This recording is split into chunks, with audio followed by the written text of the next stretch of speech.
వాయిద్యాలు వాయిస్తుండగా మీరే అభిషేకించండి, ఆశీర్వదించండి తండ్రి. ప్రభా నేను ప్రస్తుతించిన వర్తమానంలో మీరు తండ్రి ప్రభా ఏ వర్తమానం అయితే ప్రభు సిద్ధపడుతుందిగా ప్రభు సేవకుడు విశ్లేషణ వారికి వచ్చి మాకు శబ్దం ఎంత ఉందో వింటున్న వారికి ప్రభు లైవ్లో వింటున్న వారికి ఆశీర్వాదకరంగా దీవెనకరంగా చేయవలసిన తండ్రి సహాయం చేయండి దేవా.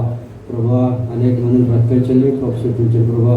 మన కుటుంబం ఎదిగా పూర్తి ఎదిగా ఏర్పాటు చేశారు సర్వైన దేవుడు ప్రభావ సాక్షి రూపంలో ప్రభావ సంఘ పక్షంగా ప్రభావ పంచుకోవడానికి వీరే ప్రొప్సూపించండి, సాక్ష్యాలు వీరిని ప్రభావ ఆదరించండి, ప్రొప్సూపించండి ప్రభావ సాక్షి ద్వారా ఆదరణ కలిగించిన అడుగుతుంది. కొంచెం కుటుంబాన్ని దీవించండి, ఆశీర్వదించండి తండ్రి.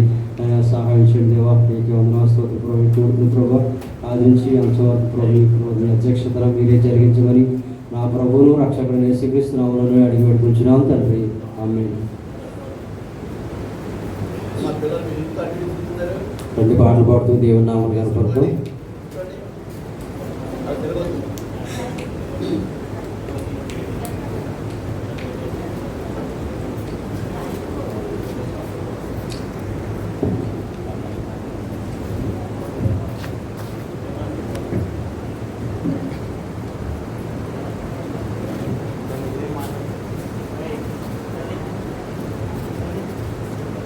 స్తోత్రం చెల్లించుము, స్తుతి స్తోత్రం చెల్లించమని పాట పాడుకుందాం.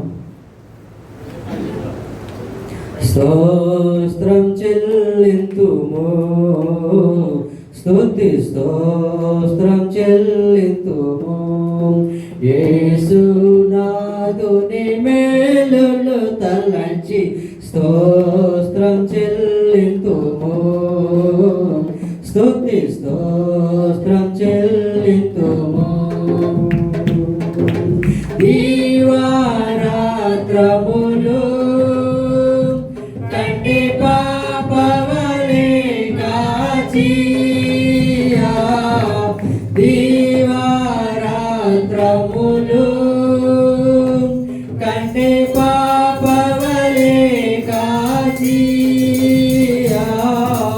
దయగల హస్తముతో బ్రోచి నడిపించితివి, దయగల హస్తముతో బ్రోచి నడిపించితివి, స్తోత్రం చెల్లింతుము, స్తుతి స్తోత్రం చెల్లింతుము, యేసునాథుని మేలులు తలంచి స్తోత్రం చెల్లింతుము, స్తుతి స్తోత్రం చెల్లింతుము. గాఢంధకారములో కన్నీటిలో ఎల్లలు, గాఢంధకారములో కన్నీటిలో ఎల్లలు, కృషించిపోనీయక కృపలతో బలపరచితివి, కృషించిపోనీయక కృపలతో బలపరచితివి, స్తోత్రం చెల్లింతుము, స్తుతి స్తోత్రం చెల్లింతుము, యేసునాథుని మేలులు తలంచి స్తోత్రం చెల్లింతుము, స్తుతి స్తోత్రం చెల్లింతుము.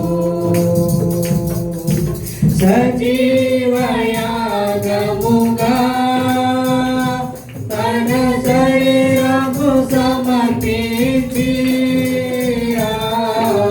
సజీవయాగముగా తన శరీరము సమర్పించి,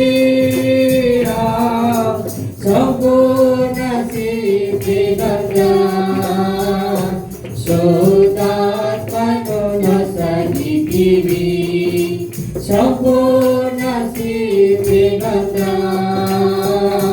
శోధాత్మను నొసగితివి, స్తోత్రం చెల్లింతుము స్తుతి స్తోత్రం చెల్లింతుము యేసునాథుని మేలులు తలచి స్తోత్రం చెల్లింతుము స్తుతి స్తోత్రం చెల్లింతుము సియోను మార్గములో పలు శోధనలు రాగా సియోను మార్గములో పలు శోధనలు రాగా సాతాన్ని జయించుటకు విశ్వాసమునిచితివి సాతాన్ని జయించుటకు విశ్వాసమునిచితివి స్తోత్రం చెల్లింతుము స్తుతి స్తోత్రం చెల్లింతుము యేసునాథుని మేలులు తలచి స్తోత్రం చెల్లింతుము స్తుతి స్తోత్రం చెల్లింతుము సిలువను మోసుకొని సువార్తను చేపట్టి సిలువను మోసుకొని సువార్తను చేపట్టి యేసుని వెంబడింప ఎంత భాగ్యమునిచితివి యేసుని వెంబడింప ఎంత భాగ్యమునిచితివి స్తోత్రం చెల్లింతుము స్తుతి స్తోత్రం చెల్లింతుము యేసునాథుని మేలులు తలచి స్తోత్రం చెల్లింతుము స్తుతి స్తోత్రం చెల్లింతుము పాడెదా హల్లెలూయా మరణాతా హల్లెలూయా పాడెదా హల్లెలూయా మరణాతా హల్లెలూయా సదా పాడెదా హల్లెలూయా ప్రభు యేసుకు హల్లెలూయా సదా పాడెదా హల్లెలూయా ప్రభు యేసుకు హల్లెలూయా స్తోత్రం చెల్లింతుము స్తుతి స్తోత్రం చెల్లింతుము యేసునాథుని మేలులు తలచి స్తోత్రం చెల్లింతుము స్తుతి స్తోత్రం చెల్లింతుము దేవునికి స్తోత్రం హల్లెలూయా హల్లెలూయా ఓ మానవుండా నీకే దేవుని పాడుకుందాం గొర్రెపిల్ల గీత నుంచి 225 పాట ఓ మానవుండా నీ గతి ఏమౌను తెలియునా ఓ మానవుండా నీ గతి తెలియునా ఏమేమి చేయుచుంటివో తప్పించుకొందువా ఏమేమి చేయుచుంటివో తప్పించుకొందువా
మహాభయంకరమో సింహముగానుండు మహాభయంకరమో సింహముగానుండు నరులేల క్రియల చొప్పున మరి తీర్పు పొందెదరు నరులేల క్రియల చొప్పున మరి తీర్పు పొందెదరు మరణము మృతుల లోకము గురి అవును అగ్నికి మరణము మృతుల లోకము గురి అవును అగ్నికి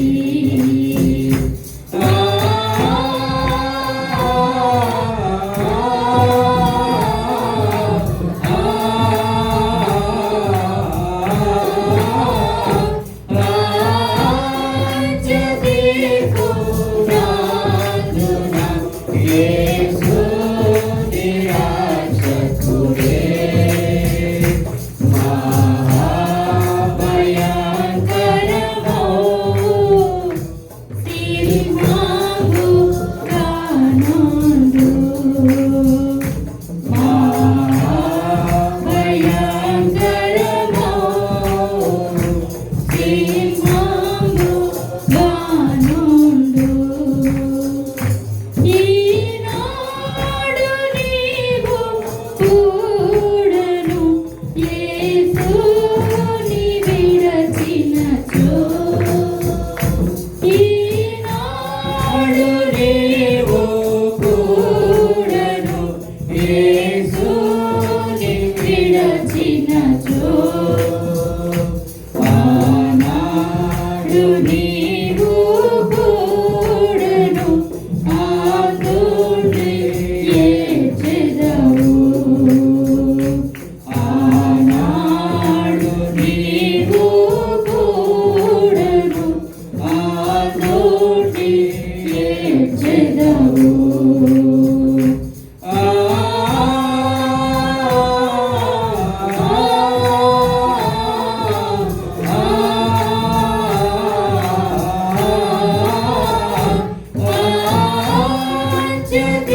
హల్లెలూయా, హల్లెలూయా.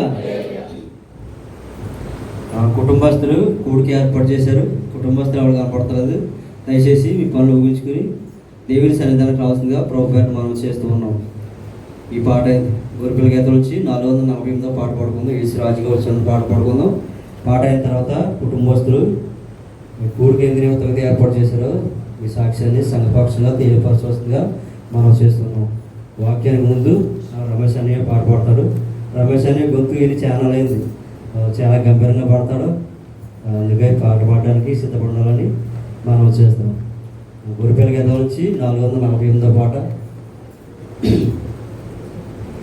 యేసు రాజుగా వచ్చుచున్నాడు, భూలోకమంతా తెలుసుకుంటారు. వచ్చుచున్నాడు, భూలోకమంతా తెలుసుకుంటారు. రవి కోటి తేజుడు, రమ్యమైన దేవుడు. రవి కోటి తేజుడు, రమ్యమైన దేవుడు. రారాజుగా వచ్చుచున్నాడు, రారాజుగా వచ్చుచున్నాడు. యేసు రాజుగా వచ్చుచున్నాడు, భూలోకమంతా తెలుసుకుంటారు. యేసు రాజుగా వచ్చుచున్నాడు, భూలోకమంతా తెలుసుకుంటాడు. మేఘాల మీద యేసు వచ్చుచున్నాడు, మేఘాల మీద యేసు వచ్చుచున్నాడు. పరిశుద్ధులందరినీ తీసుకుపోతాడు, పరిశుద్ధులందరినీ తీసుకుపోతాడు. లోకమంతా శ్రమకాలం, లోకమంతా శ్రమకాలం. విడువబడుట బహుఘోరం. యేసు రాజుగా వచ్చుచున్నాడు, భూలోకమంతా తెలుసుకుంటాడు. యేసు రాజుగా వచ్చుచున్నాడు, భూలోకమంతా తెలుసుకుంటాడు. ఏడేండ్లు పరిశుద్ధులకు విక్కబోతుంది, ఏడేండ్లు పరిశుద్ధులకు విక్కబోతుంది. ఏడేండ్లు లోకం మీదకి శ్రమ రాబోతుంది, ఏడేండ్లు లోకం మీదకి శ్రమ రాబోతుంది. యేసువార్త మోయబడు, యేసువార్త మోయబడు. వాక్యమే కరువగును, వాక్యమే కరువగును. యేసు రాజుగా వచ్చుచున్నాడు, భూలోకమంతా తెలుసుకుంటారు. యేసు రాజుగా వచ్చుచున్నాడు, భూలోకమంతా తెలుసుకుంటారు. వేయంలో ఎలపై యేసు రాజా మేలును, వేయంలో ఎలపై యేసు రాజా మేలును. ఈ లోక రాజ్యాలన్నీ ఆయన ఏలును, ఈ లోక రాజ్యాలన్నీ ఆయన ఏలును. నీతి శాంతి వాక్యము, నీతి శాంతి వాక్యము. న్యాయమే కనబడును, న్యాయమే కనబడును. యేసు రాజుగా వచ్చుచున్నాడు, భూలోకమంతా తెలుసుకుంటారు.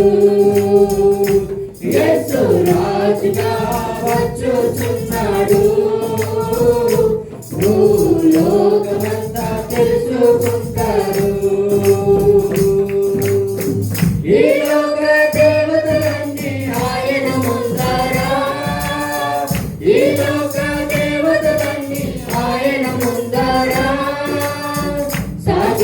పడి నమస్కరించి గడగడలాడును సాగిలపడి నమస్కరించి గడగడలాడును వంగని మోకాళ్ళని వంగని మోకాళ్ళని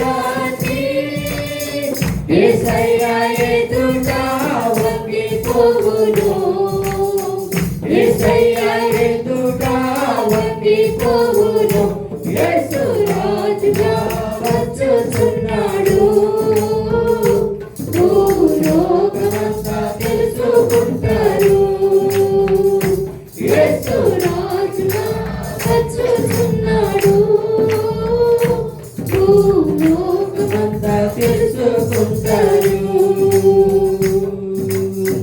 క్రైస్తవుడా మరువవద్దు ఆయన రాకడా క్రైస్తవుడా మరువవద్దు ఆయన రాకడా కనిపెట్టి ప్రార్థన చేయు సిద్ధముగా ఉండి కనిపెట్టి ప్రార్థన చేయు సిద్ధముగా ఉండి రేపపాటున మారాలి రేపపాటున మారాలి యేసయ్యా చెంతకు చేరాలి యేసయ్యా చెంతకు చేరాలి యేసు రాజుగా వచ్చుచున్నాడు భూలోకమంతా తెలుసుకుంటారు యేసు రాజుగా వచ్చుచున్నాడు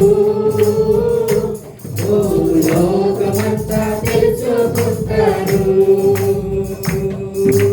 రవి కోటి తేజుడు రమ్యమైన దేవుడు రవి కోటి తేజుడు రమ్యమైన దేవుడు రారాజుగా వచ్చుచున్నాడు రారాజుగా వచ్చుచున్నాడు యేసు రాజుగా వచ్చుచున్నాడు భూలోకమంతా తెలుసుకుంటారు యేసు రాజుగా వచ్చుచున్నాడు భూలోకమంతా తెలుసుకుంటారు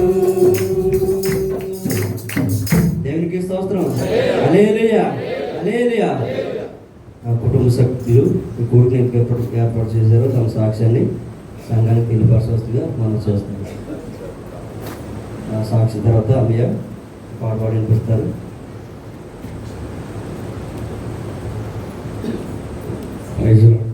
దేవుని స్తోత్రం అండి. కూడి వచ్చిన సంఘస్థులకు కూడిన ఆశ గారికి వందనాలండి. మరి కూడి ఎందుకు పెట్టించుకున్నామంటే నేను దుబాయ్ వెళ్ళడం జరిగిందండి. మరి 2 సంవత్సరాలు కూడా దేవుడు ఎంతగానో మరి మంచి ఆరోగ్యం ఇచ్చి మరి ఎంతగానో దీవించాడండి. నేను 2 సంవత్సరాలు ఉన్నాను. మా ఇంటి దగ్గరే ఉన్నట్టున్నాను. పిల్లలంటే దూరం ఉన్నానేమో కానీ మరి అక్కడ కంపెనీ కూడా చాలా మంచిది. నేను 2 సంవత్సరాలు ఉన్నాను. 2 సంవత్సరాల్లో బైబిల్ పూర్తి చేయడానికి దేవుడు సహాయం చేశాడండి. 2 సంవత్సరాలు 2 సార్లు పూర్తి చేశానండి నేను. దేవుడు నాకు ఇచ్చిన టైం బాగుండేదండి. నాకు డ్యూటీ తీసుకునేటప్పుడు కూడా దేవుడు ఎంతగానో ఆరోగ్యం ఇచ్చాడండి. మరి క్షేమంగా తోడుకొని వచ్చాడు. ఈ గొడవలు జరగక ముందే వస్తేనే ఒక జనవరి 20వ తారీఖునే మరి క్షేమంగా తోడుకుని మరి నన్ను ఇంటికి తెచ్చినట్టు దేవుడికి వందనాలు. ఇక్కడ కూడా మరి సంఘర్షణ రాసుకుంటాను. హల్లెలూయా. దేవుడి చిన్న సాక్ష్యం దీవించిన ఈ జ్ఞాపకత్వ కూటికి విచ్చేసిన మీ అందరకు ప్రభువైన యేసుక్రీస్తు నామంలో మా హృదయపూర్వక వందనాలు తెలియజేసుకుంటూ ఉన్నాం. అలాగే కుటుంబ సభ్యులు తప్పనిసరిగా తల్లిదండ్రులను జ్ఞాపకం చేసుకుంటూ ఈ చక్కని కూడికను ఏర్పాటు చేస్తున్న విధానాన్ని బట్టి అభినందిస్తున్నాను. దేవుడు దీవించి ఆశీర్వదించును గాక. చనిపోయిన తల్లిదండ్రులు మనం ఏమీ ఇవ్వలేం, కానీ ఆయన పేరట ఏదైనా చిన్న కూడిక ద్వారా వాక్యాన్ని బ్రతుకున్న మనము పంచుకోగలం. కనుక మంచి పని చేస్తున్నందుకు నేను ప్రభుని స్తుతిస్తూ ఉన్నా. మంచిది. ఇంకా కాలయాపన చేయకుండా మరి ఉదయం చాలా ఆలస్యమైంది ఈరోజు ఆరాధన. త్వరగానే మిమ్మల్ని పంపించడానికి ప్రయత్నం చేస్తాను. ఈ దిన ధ్యానం కొరకు ఒక చిన్న వాక్యాన్ని చదువుకుని మనము వాకి ముందుకు సాగిపోదాం. హెబ్రీయులకు రాసిన పత్రిక 11వ అధ్యాయము 13వ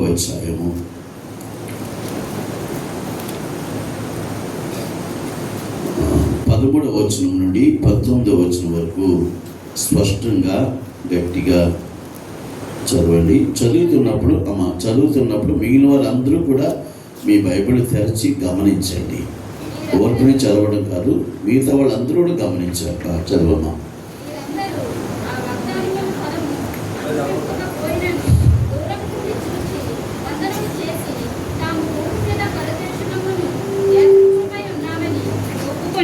విశ్వాసము గలవారై మృతునందురి. ఇలాగ చెప్పువారు తమ స్వదేశమును వెదుకుచున్నామని విశదపరుచుచున్నారు కారా. వారు ఏ దేశము నుండి వచ్చిరో ఆ దేశమును జ్ఞాపకము చేసుకున్న ఎడల మరలా వెళ్ళుటకు వారికి వీలు కలిగి ఉండును. అయితే వారు మరి శ్రేష్టమైన దేశమును అనగా పరలోక సంబంధమైన దేశమును కోరుచున్నారు. అందుచేత తాను వారి దేవుడని అనిపించుకొనుటకు దేవుడు వారిని గూర్చి సిగ్గుపడడు. ఏలయనగా ఆయన వారి కొరకు ఒక పట్టణము సిద్ధపరిచి ఉన్నాడు. అబ్రహాము శోధింపబడి విశ్వాసమును బట్టి ఇస్సాకును బలిగా అర్పించెను. ఎవడు ఆ వాగ్దానమును సంతోషముతో అంగీకరించెను, ఇస్సాకు వలనైనది నీ సంతానమనబడును. అవి ఎవరితో చెప్పబడినో ఆ అబ్రహాము మృతులను సహితము లేపుటకు దేవుడు శక్తిమంతుడని ఎంచినవాడై తన ఏక కుమారుని అర్పించి అవమాన రూపముగా అతనిని మృతుల నుండి మరలా పొందెను. విశ్వాసం బట్టి చిన్న ప్రార్థన చేస్తున్నాను. ప్రియుడైన మా తండ్రి, మా ప్రభువా, మా రక్షక, నీకు వందనాలు. ఇంతదనగా పాటల ద్వారా మీ నామాన్ని గణపరచడానికి మీ పనిలో మమ్మల్ని వాడుకున్నందుకు వందనాలు. కుటుంబమునైనా తల్లిని జ్ఞాపకం చేసుకుంటూ, తండ్రిని జ్ఞాపకం చేసుకుంటూ, ఒకసారి కుటుంబం అంతా కలిసి సంఘముతో ఈ రీతిగా సహవాసం చేయడానికి మీరు ఇచ్చిన కృపకై, మీరు ఇచ్చిన ఆలోచన బట్టి వందనాలు. మా ముందున్న సమయాన్ని మా కొరకు దీవించండి. ఈ చదవబడిన వాక్యం మా కొరకు దీవించండి. నిష్ప్రయోజకుడనయ్యా, నిమిత్తం మాత్రుడును, నన్ను మీ సిలువు సాటును మరుగుపరచండి. వాక్యదారులకు ఆటంకపరుస్తున్న ప్రతి ఆటంకాన్ని తోడుపరచమని, మా ముందున్న సమయాన్ని, వాక్యాన్ని మా కొరకు దీవించమని యేసయ్య పరిశుద్ధ నామంలో ప్రార్థించి వేడుకొనుచున్నాము తండ్రి, ఆమేన్. దేవుని స్తోత్రం. కొంచెం మనసు పెట్టి దేవుని వాక్యం వినాలి. మనం చదివిన ఈ వాక్యంలో చాలా విషయాలు, మనకు తెలిసిన విషయాలే మరలా జ్ఞాపకం చేస్తూ ఉన్నాను. హెబ్రీ పత్రిక చాలాసార్లు మనం కూడా చదివి ఉంటాం వ్యక్తిగతంగా. మరోసారి ఆ విషయాలు జ్ఞాపకం చేస్తున్నాను. ఇక్కడ దేవుడు మనకి ఇచ్చిన వాగ్దానాలు మీకు జ్ఞాపకం చేయాలని నేను అనుకుంటా ఉన్నాను. దేవుడు పరలోకంలో మనకి ఏ వాగ్దానాలు ఇచ్చారో ఆ వాగ్దానాలు మీకు జ్ఞాపకం చేయాలని నేను ఆశపడుతున్నాను. 13వ వచనం నుంచి నేను చదువుతాను. వీరందరూ ఆ వాగ్దాన ఫలము అనుభవింపకపోయినను దూరం నుండి చూచి వందనము చేసి తాము భూమి మీద పరదేశులమును యాత్రికులమై ఉన్నామని ఒప్పుకొని విశ్వాసం గలవారై మృతి పొందిరి. వారు అనగా ఆ పైన ఈ 11వ అధ్యాయం అంతా కూడా విశ్వాస వీరులు ఉంటారు. విశ్వాస వీరులు ఈ 11వ అధ్యాయంలో ఉన్న పట్టికలో ఉన్నవారు ఎక్కడి వరకు ఉంటుంది అని అంటే ఇంచుమించుగా 32వ వచనం వరకు ఉన్న ఆ చివరి విశ్వాస వీరుడు సమూయేలు. 32వ వచనంలో ఎక్కడి నుంచి ప్రారంభమవుతుంది? హేబేలు దగ్గర నుంచి ప్రారంభమవుతుంది. 4వ వచనంలో కనబడతాడు హేబేలు. 32వ వచనంలో గిద్యోను, బారాకు, సంసోను, యెఫ్తా, దావీదు, సమూయేలుతో ఈ మధ్య చాలా మంది విశ్వాస వీరులు ఉన్నారు. అక్కడ ఏమేమి చెప్తుంది అని అంటే, వీరందరూ వాగ్దాన ఫలము అనుభవింపకపోయినను దూరము నుండి చూచి వందనము చేసి తాము భూమి మీద పరదేశులమును యాత్రికులమై ఉన్నామని ఒప్పుకొని విశ్వాసము గల వారి జీవించి మృతి పొందారు. వారు ఆ పైన ఎవరెవరు ఉన్నారు అంటే హేబేల్ కనబడతాడు, హానోకు కనబడతాడు, నోవహు కనబడతాడు, అబ్రహాము, షారా, వీరందరూ కనబడతారు. ఈ విశ్వాస వీరులందరూ కూడా పరలోకాన్ని సంబంధించిన ఆ వాగ్దానాన్ని, ఆ ఫలం అనుభవించలేదు. వాళ్ళు పరలోకమే ఇంకా వెళ్ళలేదు. కానీ వాళ్ళు ఏం చేస్తారు, దూరం నుండి చూసి నాకు ఒక పరలోకం ఉందని వారు ఎలా జీవించారంట, ఈ తాము భూమి మీద పరదేశమును యాత్రికులు ఉన్నాయి. మంది స్వదేశమా పరదేశమా? మంది చెప్పండి. భారతదేశంలో ఉన్న భారతదేశం మంది స్వదేశం. ఇప్పుడు మన భారతదేశ పౌరులమా, రక్షణ పొందిన తర్వాత పరలోక పౌరులమా? నా మాట అర్థం కలదు, కన్ఫ్యూజ్గా ఉందా? భారతదేశంలో భూమి మీద బ్రతికినంత కాలం మన భారతదేశపు పౌరహక్కు మనకు ఉంటుంది.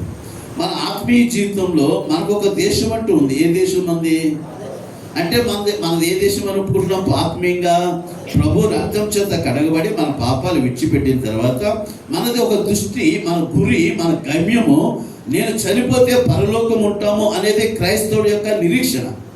అంటే మన ఏ దేశం మనకు వాగ్దానం చేయబడింది? చెప్పండి, ఏ దేశం? పరలోకం. అంటే మనం ఈ లోకంలో ఉన్నది ఏంటన్నమాట, పరదేశంలో మనది స్వదేశం కాదు. ఇప్పుడు రమేష్ ఉన్నాడు, దుబాయ్లో ఉన్నంత కాలము దుబాయ్ వాడికి స్వదేశమా పరదేశమా? ఏమంటే దుబాయ్ సొంత దేశమా? కాదు. అక్కడ ఉద్యోగానికి వెళ్ళాడు, ఉద్యోగం చేసుకున్నాడు. అక్కడ ఉన్నంతకాలం అతను వాడు ఎవరంటే అక్కడ పరదేశి. స్వదేశం ఏది? భారతదేశం. అలాగనే ఆత్మీయ జీవితంలో మన స్వదేశం ఏంటంటే పరలోకం. మనం ఈ లోకంలో ఎవరు అంటే పరదేశం. మన పరలోకం ఏంటి? మన సొంత దేశం. దేవుని స్తోత్రం, హల్లెలూయా. కన్ఫ్యూజ్గా ఉంది ఏమన్నా? మీరు ఎట్లా చూస్తున్నారు? అర్థమవుతుందండి? ఈ లోకంలో మనము ఆత్మీయంగా పరదేశం, భౌతికంగా భారతదేశ పౌరులు. గుర్తుపెట్టుకోండి మాట. ఇక్కడ ఉన్న ఈ విశ్వాస వీరులు ఒక వాగ్దాన ఫలాన్ని వాళ్ళు అనుభవిస్తూ వాళ్ళు ఏమనుకుంటున్నారంట, మేము భూమి మీద పరదేశులమును యాత్రికులమై ఉన్నామని ఒప్పుకొని విశ్వాసం గలవారే మృతి పొందారు. వారు జీవించిన జీవితం, వారి దృష్టాంతం ఏంటనమాట, మేము ఇక్కడ కొంతకాలమే ఉంటాం, మేము పరదేశులము, యాత్రికులు అంటే చాలామంది మీరు చూసారో లేదో, కొంతమంది తిరుపతి యాత్రకి వెళ్తారు, కొంతమంది రకరకాలుగా మొక్కుకుంటారు, కొంతమంది ట్రైన్కి వెళ్తారు, కొంతమంది నడిచి వెళ్తామని కూడా మొక్కుకుంటారు, కొంతమంది అయితే చెప్పులు లేకుండా వెళ్తామని మొక్కుకుంటారు, కొంతమంది అయితే అక్కడ వెళ్ళిన తర్వాత మోకాళ్ళ మీద ఎక్కుతామని మొక్కుకుంటారు. రకరకాల మొక్కుబడులు ఉంటాయి. తిరుపతి ఉదయం సాయంత్రం వెళ్ళిపోగలరా? ఇప్పుడంటే ట్రైన్స్ ఉన్నాయి, కానీ మన చిన్నతనంలో చాలా రోజులు పట్టేది. రోజులు పట్టినప్పుడు ఏమవుతుంది, పరదేశులు ఈరోజు రంగాపురం నుంచి బయలుదేరాం అనుకోండి, విజయవాడ వాళ్ళు లేదప్పుడు పొద్దుపోతే ఏం చేసేవారు, అక్కడ విజయవాడలో పడుకునేవారు. విజయవాడ లేచిన తర్వాత మళ్ళీ తెల్లారి బయలుదేరేవారు. తర్వాత ఏ ఒంగోలు లేకపోతే ఏ చీరాలో ఏ గూడూరు వెళ్ళిన తర్వాత పొద్దుపోయిందనుకో, అక్కడ ఏం చేసేవారు వాళ్ళు, మళ్ళీ రాత్రి అక్కడ విశ్రాంతి తీసుకుని మళ్ళీ వాడు అంటే యాత్రికులు ఏం చేస్తారన్నమాట, వాళ్ళ ప్రయాణం దఫాలుగా వాళ్ళు యాత్రను కొనసాగిస్తుంటారు. ఇక్కడ మనం నేర్చుకోవాల్సిన విషయం ఏంటంటే, మనము ఈ లోకంలో పరదేశులు అని మాత్రం గుర్తుపెట్టుకోండి. నువ్వు ఎంత పెద్ద ఇన్ని అంతస్తులు బిల్డింగ్ కట్టుకున్నా, ఎన్ని ఆస్తిపాస్తులు సంపాదించుకున్నా, అది ఇక్కడ విడిచిపెట్టి ఒక రోజు మనము వెళ్ళవలసిన వారమే. మన దేశము పరలోకం. ప్రభు అంగీకరించిన తర్వాత, ప్రభు రక్తం చేత కడగబడిన తర్వాత మనది స్వదేశం పరలోకం అవుతుంది. ఇది మాత్రము మన పరలోకం మన సొంత దేశం అవుతుంది. ఇది పరాయి దేశం మనము. కనుక ఈ పరాయి దేశంలో ఉన్నామని వారు గుర్తెరిగి వాగ్దాన ఫలం అనుభవించడానికి వాళ్ళు ఏం చేస్తూ ఉన్నారంట, వాళ్ళ జీవితాన్ని సాగిస్తూ ఉన్నారు. ఇంకా కిందకు వస్తే ఇలా అంటాడు, ఈ మాట చూడు 15వ వచనం, వారు ఏ దేశము నుండి వచ్చిరో ఆ దేశమును జ్ఞాపకం ఉంచుకుని ఎడల మరలా వెళ్ళుటకు వారికి వీలు కలిగారు. ఇప్పుడు రమేష్ దుబాయ్ వెళ్ళాడు, వాడి స్వదేశాన్ని రంగాపురం జ్ఞాపకం లేదో మర్చిపోయాడు అనుకోండి. దుబాయ్ వెళ్ళిన తర్వాత ఎట్లా ఉంటుంది, దుబాయ్ వెళ్ళిన తర్వాత మాది రంగాపురంలో నా భార్య పిల్లలు ఉన్నారు, వాళ్ళు చదువుకుంటున్నారు. ఇది ప్రతిరోజు ఏం చేసుకుంటాడు, ఫోన్ చేసేవాడు లేదా, ఎరా మీ డాడీ ఫోన్ చేసేవాడు లేదా, మ్యాక్సిమం రోజుకి ఉదయం సాయంత్రం వల్ల ఫోన్ చేస్తాను. ఇటు నేను మళ్ళీ ఈ ఉద్యోగం ముగించుకుని ఎక్కడికి వెళ్ళాలి, నేను నా భార్య పిల్లల దగ్గరికి వెళ్ళాలి అనేది జ్ఞాపకం ఉంది కాబట్టి ఉదయం సాయంత్రము ఫోన్ చేసేవారు, ఎలా ఉన్నారు ఏంటి, 2 నెలలు అయిపోయింది, ఇంకా త్వరగా వచ్చేస్తాను, సంవత్సరం అయిపోయింది, 6 నెలలు వచ్చేస్తాను అని దృష్టాంతం ఎక్కడ ఉంటుంది? మాట్లాడండి, మనకు వచ్చిన సమస్య మాట్లాడండి. సేపు మనకి చిన్నప్పటి నుంచి హరికథలు బుర్రకథలు ఊరికనే బుర్రకథలు చెప్పేవాడు, వాడేదో జోకైతే నవ్వడం, చెప్తే వినడం, అలా అయిపోయింది మనకి. దేవుని స్తోత్రం, హల్లెలూయా. వాక్యం ఏమని చెప్తుందంటే, వారు ఏ దేశము నుండి వచ్చిరో ఆ దేశమును జ్ఞాపకం ఉంచుకొని ఎడల మరలా వెళ్ళుటకు వారికి వీలు కలుగును. ఏ దేశం నుండి వచ్చామో మళ్ళా ఆ దేశాన్ని మనం ఎప్పుడు కూడా జ్ఞాపకం చేసుకుంటే మన పని ముగించుకుని మళ్ళా మనం ఒకరికి వెళతాం. రమేష్ దుబాయ్ వెళ్ళాడు, భారతదేశంలో ఉన్న తన భార్య పిల్లలను జ్ఞాపకం చేసుకుంటూ ఉన్నాడు, ప్రతిరోజు మాట్లాడుతున్నాడు. అది జ్ఞాపకంలో ఉంది కనుక క్షేమంగా ఇక్కడికి వచ్చాడు. ఒకవేళ అక్కడ దుబాయ్ వెళ్ళిన తర్వాత రంగాపురం భార్య పిల్లల్ని మర్చిపోయాడు అనుకోండి, ఊరికనే అది మర్చిపోడండి, ఊరికనే మర్చిపోయాడు అనుకోండి, ఏం చేసుకుంటాం? వాడు ఎక్కడికి వెళుతున్నాడు, ఏం పని చేస్తున్నాడో దానికి అర్థం లేదు. వాడు కష్టపడేది దేనికోసం?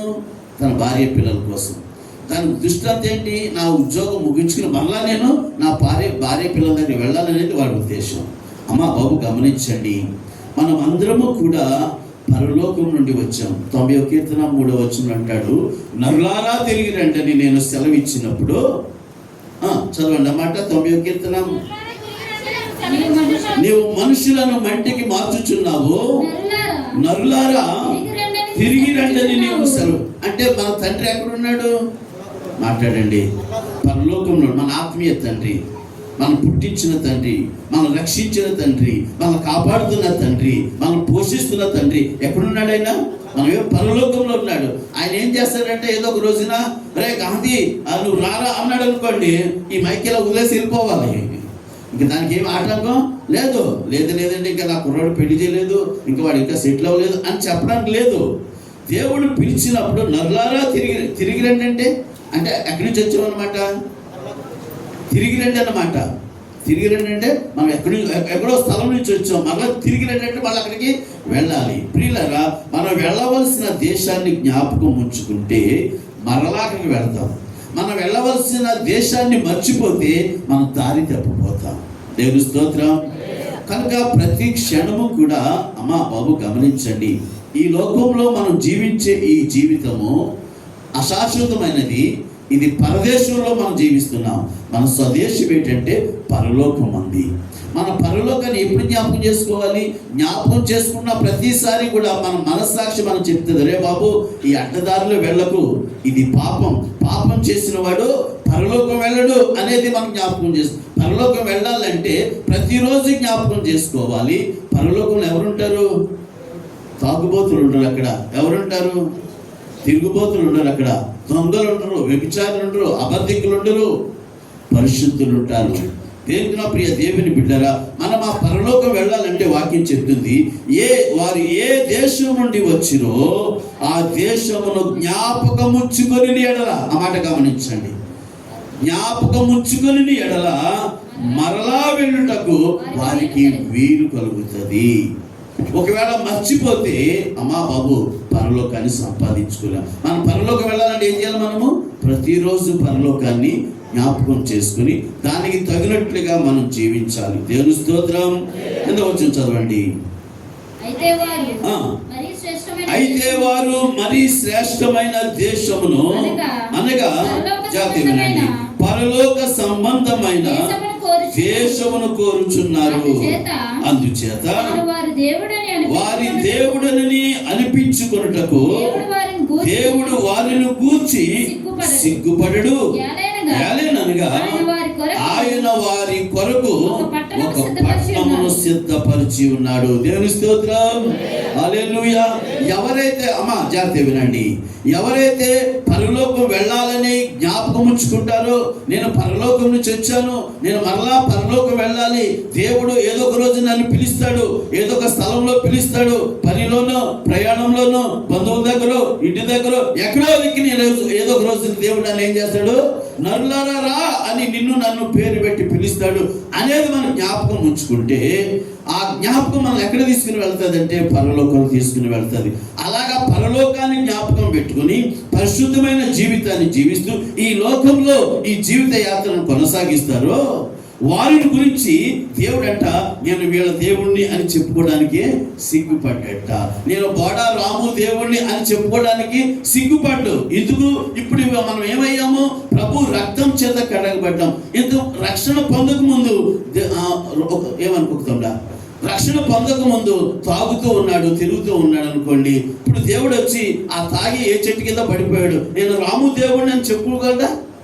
చెప్పడానికి అవకాశం ఉందా? లేదు. ఇప్పుడు ప్రభు అలాంటి భయంకరమైన పాడు జీవితం నుంచి ప్రభు రక్షించాడు కాబట్టి ఆ పాపాన్ని విడిచిపెట్టి ఆ వ్యసనాన్ని విడిచిపెట్టి ఇప్పుడు దేవుని కొరకు జీవిస్తున్నాడు, సహవాసంలో జీవిస్తున్నాడు, వాక్యంలో జీవిస్తున్నాడు, కుటుంబ ఆరాధన పరిశుద్ధమైన జీవితాన్ని జీవిస్తున్నాడు. ఇప్పుడు దేవుడు అనుకుంటాడంట ఎంతమందిలో ఉన్నా నేను రాము దేవుని అని చెప్పుకోవడానికి అవకాశం ఉంది. దేవుని స్తోత్రం. హల్లెలూయా, హల్లెలూయా. చూడండి, నిన్నే చదువుతాను చూడండి. అయితే వారు మరీ శ్రేష్టమైన దేశమును అనగా పరలోక సంబంధమైన దేశమును కోరుచున్నారు. ఏం కోరుకుంటారంట? మేము పరలోక సంబంధులమే, మేము ఇక్కడ చచ్చిపోతే మేము పరలోకి వెళ్తాము, మేము పరలోక సంబంధము దేవుని బిడ్డలం అని చెప్పుకుంటారు. వారి గురించి అంట ఎందుచేత వాళ్ళు ఏమి కోరుకుంటున్నారు? మేము పరలోక సంబంధము, మేము దేవుని బిడ్డలో, మేము చనిపోతే పరలోకం మీద నిరీక్షణ, ఆ ఆలోచన కలిగి ఉన్న వారి గురించి అంటాడు. అందుచేత దేవుడు అంటాడు వారి దేవుడినని అనిపించుకొనుటకు నేను వారి గురించి సిగ్గుపడను. దేవుని స్తోత్రం. ప్రియ దేవుని బిడ్డరా, ఇప్పుడు మన మధ్యలో అత్యమక్కు ఉంది. గతంలో వారు తెలియక విగ్రహారాధన చేసేవారు. విగ్రహారాధన చేసే వాళ్ళ దగ్గరికి వెళ్ళి నేను అచ్చయ్యమ్మ గారి దేవుని చెప్పుకుంటాడు. అప్పుడు చెప్పుకుంటాడు విగ్రహారాధన దెయ్యాలని లేకపోతే చెట్లని రప్పలను మొక్కే రోజుల్లో వెళ్ళి నేను అచ్చయ్యమ్మ గారి దేవుని చెప్పుకుంటాడా? ఇప్పుడు వాళ్ళు ఆ అన్ని ఆచారాలు విడిచిపెట్టి యేసు ప్రభు నమ్ముకున్నారు, నమ్మకంగా ప్రభుని వెంబడిస్తారు. ఇప్పుడు చెప్పుకోడా? ఎంతమందిలో ఉన్న ఏ విషయంలో నేను గంటి కూడా అచ్చయ్యమ్మ గారి దేవుని అని చెప్పుకోగలను. దేవుని స్తోత్రం. కనుక నా ప్రియ దేవుని బిడ్డరా, ఇలాగా పరలోక సంబంధమైన జీవితాన్ని జీవించేవారు, పరిశుద్ధమైన జీవితాన్ని జీవించేవారి కొరకు అక్కడ ఉన్నాడు. ఆయన ఒక పట్టణమును సిద్ధపరిచి ఉన్నాడు. దేవుని స్తోత్రం, దేవుని స్తోత్రం, దేవుని స్తోత్రం. అంత మంచి దేవుడు. ప్రియ తమ్ముడా చెల్లి, ఇక్కడ ఒక మాట తెగించి చెప్తున్నాను. ఇప్పుడైనా సరే మన జీవితాన్ని వాక్య వెలుగులో సరి చేసుకుంటే, మన ప్రతి పాపాన్ని విడిచిపెడితే దేవుడు నీ దేవుడు అని చెప్పుకోవడమే కాదు, రెండోది ఏం చేస్తున్నాడు తెలుసా? నీ కొరకు ఒక చూడనమాట, వారి కొరకు ఒక పట్టణమును సిద్ధపరిచి ఉన్నాడు. ఎవరి కొరకు? సినిమా చూసేవాడి కోసం కాదు, పొద్దుస్తమాలు టీవీ ముందు కూర్చునే వాడి కోసం కాదు, పొద్దుస్తమాలు యూట్యూబ్లో సెల్ ఫోన్ చూసేవాడి కోసం కాదు. ప్రత్యేకించబడిన వారమై పరలోకాన్ని జ్ఞాపకం చేసుకుంటూ నేను ఆ పరలోకం నుండి వచ్చిన వాడను, పరలోకం నుండి వచ్చిన దాన్ని నేను మరలా అక్కడికి వెళ్ళాలి అని జ్ఞాపకం చేసుకునే వారి కొరకు దేవుడు ఒక పట్టణాన్ని సిద్ధం చేశాడు. అదే పరలోక పట్టణము. దేవుని స్తోత్రం. కింద వచనంలో చూస్తే ప్రియ దేవుని బిడ్డారా, అబ్రహాము శోధింపబడి విశ్వాసమును బట్టి ఇస్సాకును బలిగా అర్పించెను. ఎవడు ఆ వాగ్దానములు సంతోషముగా అంగీకరించును. దేవుడు ప్రభు రక్తం చేత కడగబడిన ప్రతి ఒక్కరికి పరలోక స్వాస్థ్యాన్ని వాగ్దానం చేశాడు. నాకు పరలోకం ఉంది అని, నాకు పరలోకం సిద్ధపరచబడింది, నేను నా పాపాలు విడిచిపెట్టాను, ప్రభు రక్తం చేత కడగబడ్డాను, నేను చనిపోతే పరలోకం వెళ్తానని ఆ నిరీక్షణ ఉంటుందో వారందరికీ వాగ్దానం చేశాడు దేవుడు పరలోకాన్ని. ప్రియ దేవుని బిడ్డరా, అయితే ఆ పరలోక ఆ వాగ్దానాన్ని ఎలాగంట సంతోషంతో ఏం చేయాలంటే ఎలా అంగీకరించాలి? నా కోసము పరలోకము సిద్ధం చేయబడి ఉంది అనేది పరలోకము కోసం సంతోషంగా అంగీకరిస్తారో పరలోకంలో జరిగే కొన్ని విషయాలు మీ ముందుంచుతారు. ఇప్పుడు అసలు వాక్యానికి వచ్చాను నేను. త్వరగా పరలోకం మనకి ఏ వాగ్దానం చేయబడే చెప్తాను చూడండి. ప్రకటన గ్రంథము 2వ అధ్యాయము పరలోకం కొరకైన వాగ్దానాలు ఏమున్నాయో దేవుడు మనకి ఏ వాగ్దానం ఇచ్చాడో చూద్దాం. ప్రకటన గ్రంథము 2వ అధ్యాయము 10వ వచనం. ఇదిగో మీరు శోధింపబడినట్లు అపవాది మీలో కొందరిని చెరలో వేయింపబడుచున్నాడు. 10 దినములు శ్రమ కలుగును. 10 దినములు శ్రమ కలుగును. మరణము వరకు జాతీయులని మాట, మరణము వరకు నమ్మకముగా ఉండుము, నేను నీకు జీవ కిరీటం ఇచ్చేదను. దేవుని స్తోత్రం. అందరూ చెప్పలేదు, గోపుకున్నారు ఇంకా. దేవుని స్తోత్రం. హల్లెలూయా. మరణము వరకు మనం ఏం కలిగి ఉండాలట? చెప్పండి. మరణం వరకు మనం ఏం కలిగి ఉండాలి? నమ్మకం కలిగి ఉంటే ఏమిస్తాడు ఆయన వాగ్దానం? చెప్పండి. ఏమిస్తాడు వాగ్దానం? జీవ కిరీటం. దేవుని స్తోత్రం.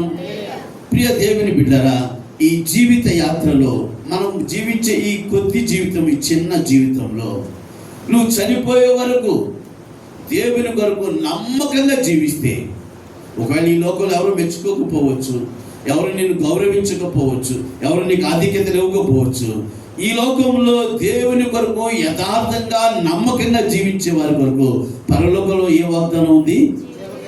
చెప్పండి. అది దేవుడు చెప్పిన వాగ్దానం అండి. దేవుడు చెప్పిన వాగ్దానం. నమ్మకముగా శ్రమలు వస్తాయి, కష్టాలు వస్తాయి, కానీ మరణము వరకు నమ్మకంగా ఉండుము, నేను నీకు జీవ కిరీటం.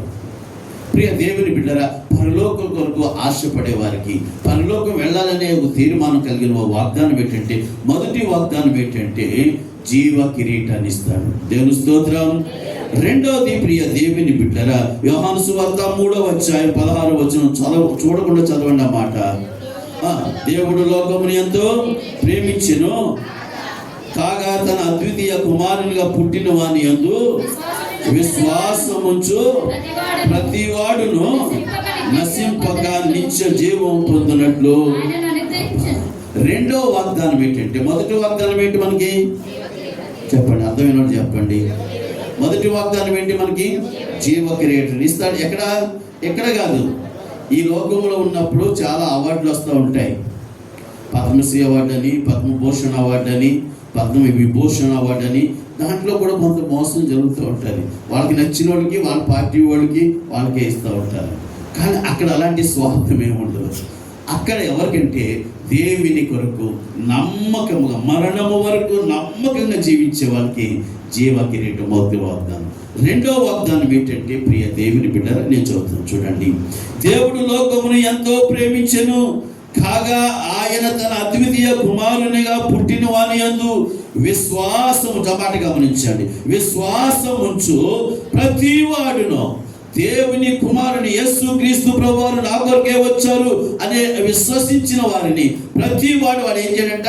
నశింపక ఏం చేస్తున్నాడు? వాడు నిత్య జీవము పొందినట్లు ఆయనను అనుగ్రహించాను.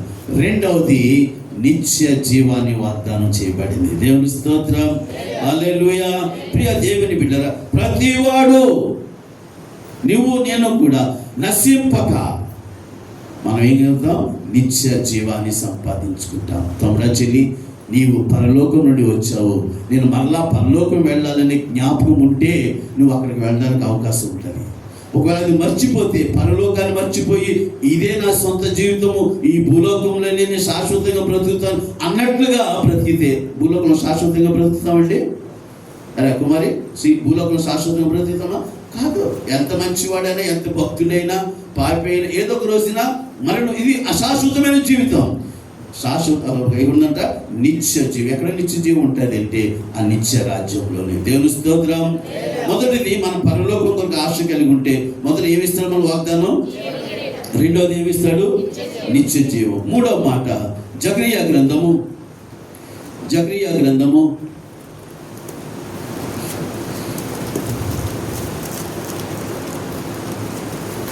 3వ అధ్యాయము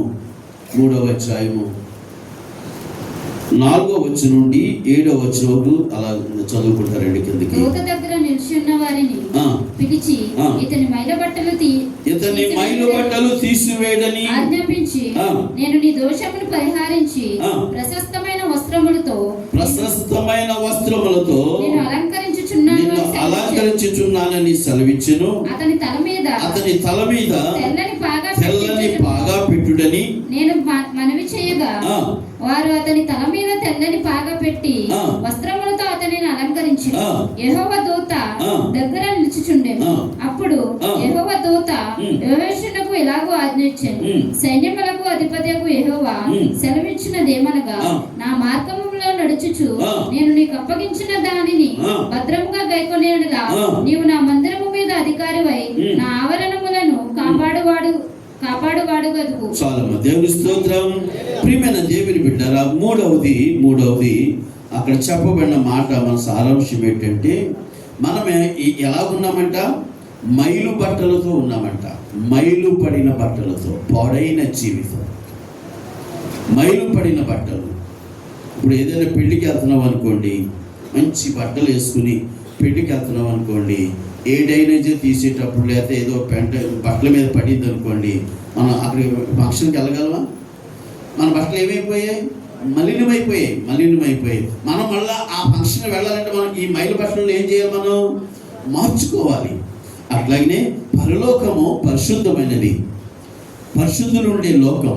అక్కడికి వెళ్ళాలంటే ఈ మైలు జీవితంలో మైలు బట్టలతో వెళ్ళడానికి అవకాశం లేదు. అందుకని దేవుని దూత ఏమంటుందంటే, దూత దగ్గర నిల్చున్నాను పిలిచి ఇతని మైలు బట్టలు తీసివేయడని ఆజ్ఞాపించి, నేను నీ దోషములను పరిహరించి ప్రశస్తమైన వస్త్రములతో నిన్ను అలంకరించుచున్నాను. దేవుని స్తోత్రం. ప్రియ దేవుని బిడ్డరా, మూడవది, పరలోకం వెళ్ళాలని ఆశ కలిగి పరలోకాన్ని నువ్వు జ్ఞాపకం పెట్టుకుని నీ జీవితము దాని కొరకే జీవిస్తూ ఉన్నట్లయితే, మూడవ వాగ్దానం ఏంటంటే, నీ మైలు బట్టలు తీసివేసి ఏమిస్తాడట? చెప్పండి ఏమిస్తాడట? ప్రశస్తమైన వస్త్రాలు ఇచ్చి తెల్లని పాగా పెట్టి నిన్ను పరలోకంలో అభినందిస్తాడు. దేవుని స్తోత్రం. ఈ లోకంలో వచ్చే పద్మశ్రీ అవార్డు కంటే, ఈ లోకంలో వచ్చే పద్మ విభూషణ్ అవార్డు కంటే, పరలోకంలో నీ మైలు బట్టలు తీసివేసి నీ దోషాన్ని క్షమించి ఏ బట్టలు ఇస్తాడట? మనకి ఏ బట్టలు ఇస్తాడట? అంత మించిన సంతోషం మన జీవితంలో ఏమైనా ఉంటుందా? తప్పిపోయిన కుమారుడు మాసిపోయిన బట్టలతో వచ్చాడు, ఆ చెడిపోయిన బట్టలతో వచ్చాడు, వాసన కొట్టే పరిస్థితులు. అంతకుముందు ఏ ఉద్యోగం చేస్తూ వచ్చాడు? చివరి ఉద్యోగం ఏం చేశాడు? అయినా పందులు మేపుతూ ఉన్నాడు. పందులు మేపుడు డ్రెస్ ఎలా ఉంటుంది చెప్పండి? షూట్ వేసుకుని మేపుతాడా పందుల్ని? ఏమంటే షూట్ వేసుకుని మేపుతాడా? ఆ డ్రెస్ ఎలా ఉంటుందో ఆలోచించి దానికి తగినట్లుగా ఉంటుంది. దాని పెద్ద వివరణ అవసరం లేదు.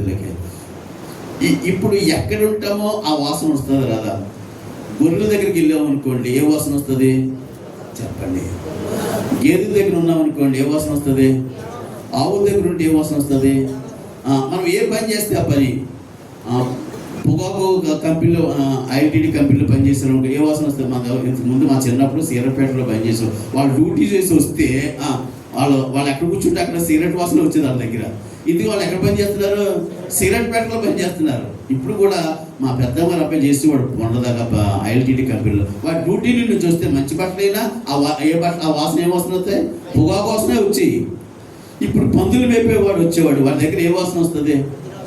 దేవుడు ఆ మైలు బట్టలు తీసివేసి, తండ్రి వీడికి ప్రశస్త వస్త్రాలు తండి, వీళ్ళకి ఉంగరాన్ని పెట్టండి, మెడ మీద పడి ఏం చేస్తున్నాడు? అది ఈ లోకం. కానీ పరలోకంలో జరిగే మాట ఏంటి తెలుసా? చూడండి, అద్భుతమైన మాట అండి ఇది, అద్భుతమైన మాట. ఇతని మైలు బట్టలైతే ఇతని లేక ఈమె మైలు బట్టలు తీసివేయడని ఆ దూత ఆజ్ఞాపిస్తుంది. నేను నీ దోషములను పరిహరించి, ఎంత మంచి వాగ్దానం అండి, నీ దోషములను పరిహరించి ప్రశస్తమైన వస్త్రములతో నిన్ను అలంకరించుచున్నానని సెలవిచ్చెను. దేవుని స్తోత్రం. అమ్మా బాబు, ఈ లోకములు ఎంత రోత జీవితాన్ని జీవించినా నువ్వు నమ్మకంగా జీవిస్తే దేవుడు నీ మైలు బట్టలు తీసివేసి ఏం చేస్తాడు? చూడండి మాస్టర్ చెప్పాడు, మైలు బట్టలు తీసేవే కాదు, రెండోది ఏం చేశాడు? మన దోషాన్ని క్షమించి తెల్లని పాగా పెట్టి నిన్ను అభినందిస్తాడు. ఎక్కడది? పరలోకం. దేవుని స్తోత్రం.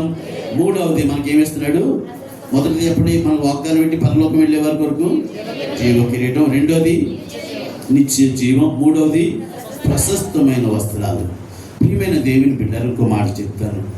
ఈ లోకంలో నీవు జీవించే జీవితము నేను పరదేశిని, ఇది నా సొంత దేశం కాదు, ఏదో ఒక రోజు నేను పరలోకం వెళ్ళాలని ఆశ కలిగి ఉంటే నీకు ఇచ్చే 4వ వాగ్దానం ఏంటో తెలుసా?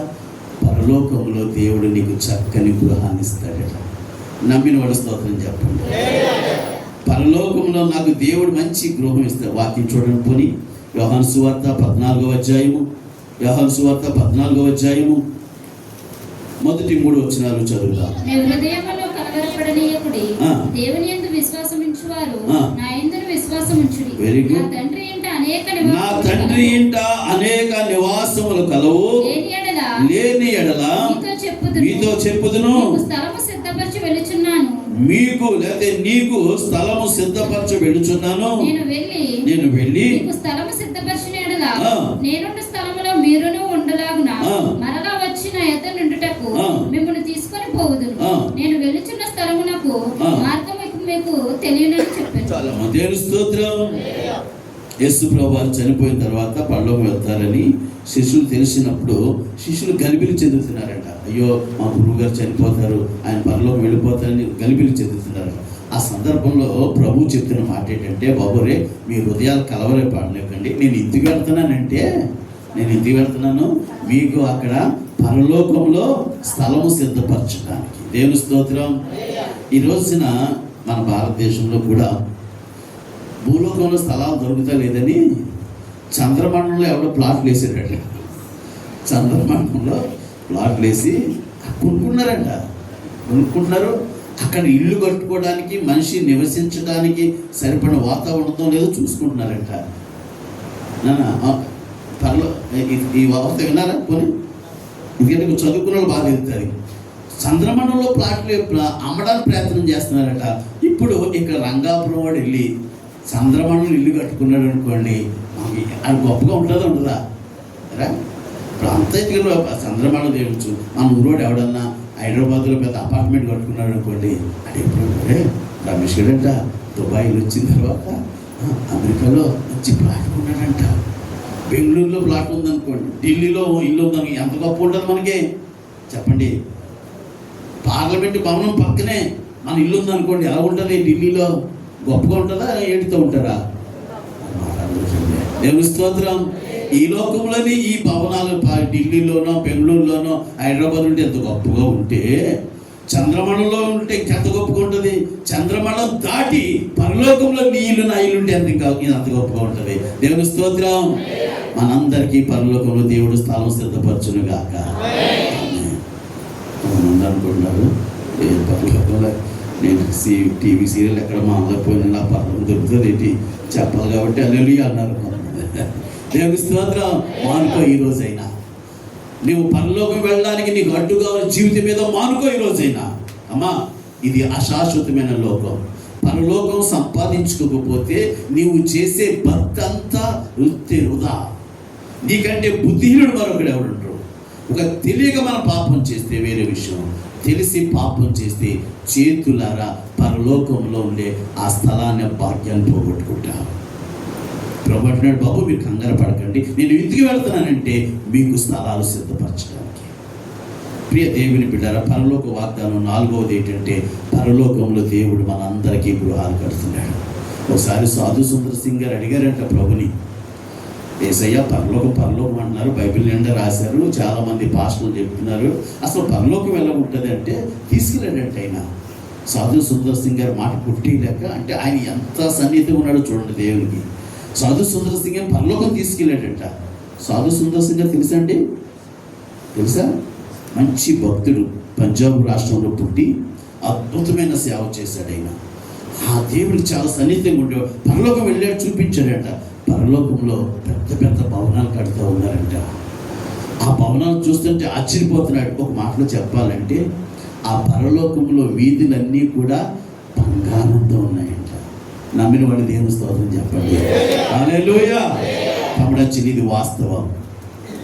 పరలోకంలో ప్రియ దేవుని బంగారు రోడ్లే బంగారు రోడ్లు అయితే ఇంకా భవనాలు ఎలా ఉంటాయి నేను చెప్పలేను, మీరు ఆలోచించండి. ఏసనియా, పరలోకంలో రోడ్లు ఎలా ఉన్నాయి? బంగారం. ఒక బ్యాడెత్తు బంగారం మన ముక్కులో ఉంటే ముక్కు ఓది బ్యాడెత్తు బంగారం, ఈ ముక్క పక్క ఈ పక్కకి తిప్పుతాం. నువ్వు నడిచే రోడ్లే బంగారం అయితే ఇంకా భవనాలు ఎలా ఉంటాయో ప్రాక్టికల్గా ఆలోచించండి. ఇది ఎవరి కోసమో తెలుసా? నేను పరలోకం నుండి వచ్చాను, నేను మరలా పరలోకం వెళ్ళాలనే ఆలోచనతో బ్రతికేవాడికి వాగ్దానం. ఇక్కడ మాత్రమే దీనికోసమే జీవించి ఇక్కడే అన్నట్లు బ్రతికేవారి కోసం కాదు. నేను పరలోకం నుండి వచ్చాను, ప్రభు రక్తం చేత నేను కడగబడ్డాను, నేను చస్తే పరలోకం వెళ్ళాలని ఆశ కలిగిన వాడికి ఈ వాగ్దానాలు. 4వ వాగ్దానం ఏంటి? పరలోకంలో మనకేముంది? స్థలాలు, గృహాలు దేవుడు సిద్ధపరుస్తున్నాడు. 5వది పరలోకం వెళ్ళే వారి కొరకు మరొక వాగ్దానం ఏంటంటే యెషయా గ్రంథము 35వ అధ్యాయము 9-10 వచనాలు. అక్కడ సింహం ఉండదు, క్రూర జంతువులు దాని చదువు. సింహం ఉండదు, అక్కడ సింహం ఉండదు, క్రూర జంతువులు జంతువులు ఉండవు, అవి అక్కడ కనబడవు, అక్కడ కనబడవు, ఎక్కడనో అవి అక్కడ కనబడవు. విమోచింపబడిన వారి అక్కడ నడుచుదురు, యెహోవా విమోచించిన వారు పాటలు పాడుచు తిరిగి సియోనుకు వచ్చెదరు. వారి తల మీద నిత్యానందముండును, వారి ఆనంద సంతోషమును గలవారే వచ్చెదరు. దుఃఖమును నిట్టూర్పును ఏంటమ్మా ఎగిరిపోవును. ఏముండవు అక్కడ? దుఃఖము. ఇక్కడ లాగా అయ్యో నా బిడ్డలు మారలేదని ఏడ్చేవాళ్ళు ఉంటారు, అయ్యో నా అప్పులు తీరలేదని బాధ ఉండదు, అయ్యో నా ఆరోగ్యం పాడైపోతుంది, నేను చచ్చిపోతానేమని ఏముండవు అక్కడ. చూడండి, అక్కడ ఉన్నాడు. అక్కడ సింహం ఉండదు, క్రూర జంతువులు దాని ఎక్కవు, అవి అక్కడ కనబడవు. క్రూర జంతువులు నిన్ను భయపెట్టేది ఏది కూడా అక్కడ ఉండదు. ఇక్కడ ఉన్నామనుకోండి, మానవ జీవితంలో ఎన్నో భయాలు, ఎటు నుంచి ఏమొస్తుందో.